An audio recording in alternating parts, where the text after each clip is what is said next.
An influencer-backed energy drink that has earned viral popularity among children has been recalled by the Canadian Food Inspection Agency.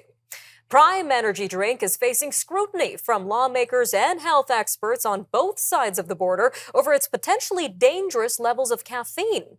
On Sunday, U.S. Senator Chuck Schumer called on the Food and Drug Administration to investigate Prime. The drink, which contains 200 milligrams of caffeine, has been seen on the shelves of various retailers in Quebec, Ontario, and Alberta, according to CBC News. And it exceeds Canada's caffeine limit by 20 milligrams. The beverage brand was launched last year by YouTube stars Logan Paul and KSI, and it has become something of an obsession among the influencer's legions of young followers. But just how healthy are energy drinks that boast high levels of caffeine and B vitamins overall?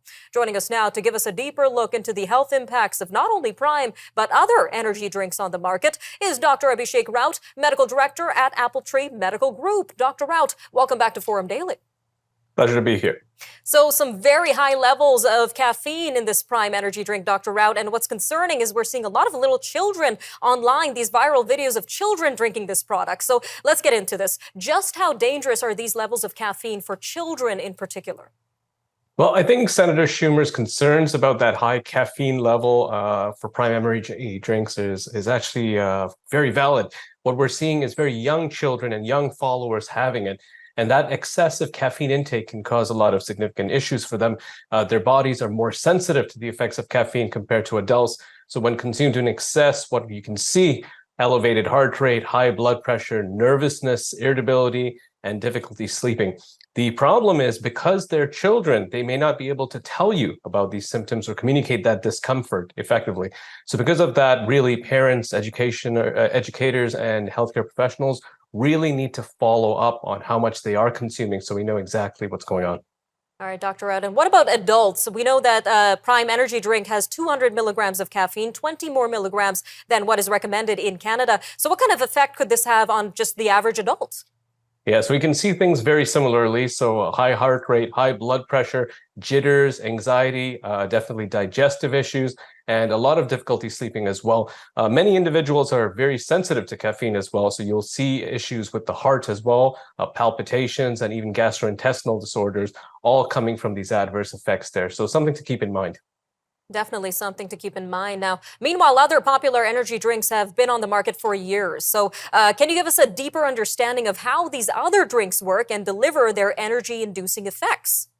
Right. So they tend to deliver the same way. So they'll have high levels of caffeine, B vitamins, and other stimulating ingredients there. So the caffeine gives you a central nervous system boost. It increases alertness and temporarily boosts energy.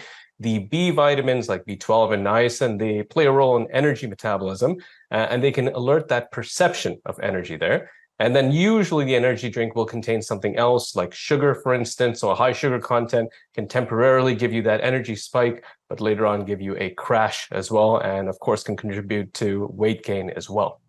And are there any health risks to consider when consuming energy drinks regularly for adults?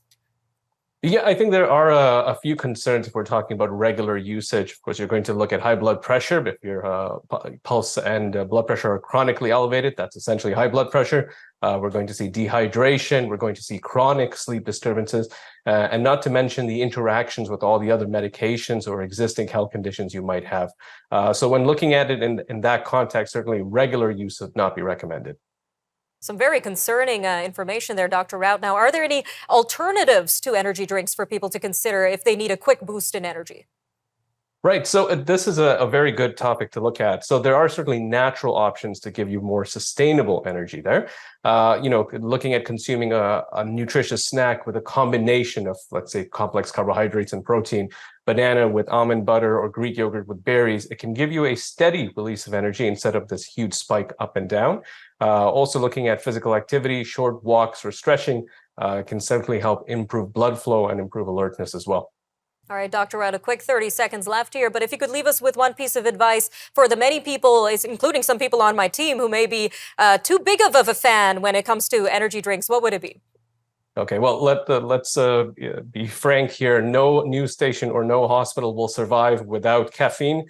So what the key here is to make sure that we're doing it in moderation, reading the labels carefully, especially with energy drinks, because you don't know how much caffeine there might be in there. And certainly it should not be used as a substitute for proper sleep, hydration, and a balanced diet.